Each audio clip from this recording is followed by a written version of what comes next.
Ang southwest monsoon o habagat nakakaapekto na ngayon sa may Luzon at sa may kanlurang bahagi nga ng Visayas. Itong southwest monsoon nagpapaulan pa rin sa malaking bahagi ng Luzon at ilang bahagi ng Visayas area. Samantalang yung minomonitor nating bagyo noong mga nakaraang araw na pumasok sa ating Philippine Area of Responsibility na binigyan natin ng local name na Domeng ay lumabas na nga ng ating Philippine Area of Responsibility kahapon ng 11:30 a.m. Kaya sa ngayon, wala na tayong minomonitor na low pressure area or bagyo sa loob or malapit sa ating Philippine Area of Responsibility.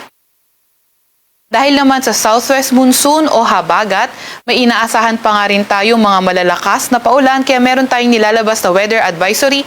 Ito ay updated kaninang alas 5 ng madaling araw. Kung saan 50 to 100 millimeters na mga pagulan, posible yan sa Occidental Mindoro, Batangas, Cavite, sa may Bataan, pati na rin sa may Zambales. Kapag 50 to 100 millimeters yung mga pag-ulan, yung pagbaha ay posible sa mga areas na urbanized, low-lying at malapit sa river. At ang landslide ay posible sa mga landslide-prone areas. Yan yung mga 50 to 100 millimeters na pag-ulan ngayong araw.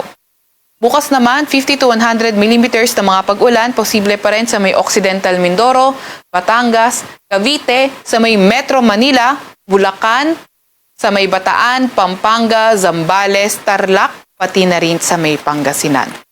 At pagdating ng Thursday, June 4, yung 50 to 100 millimeters na mga pag-ulan, posible sa Bataan, Pampanga, Zambales, Tarlac, sa may Pangasinan, La Union at Benguet. Kaya ingat sa mga inuulan lalo na nung mga nakaraang araw pa dahil nga posible yung mga pagbaha at pagguho ng lupa.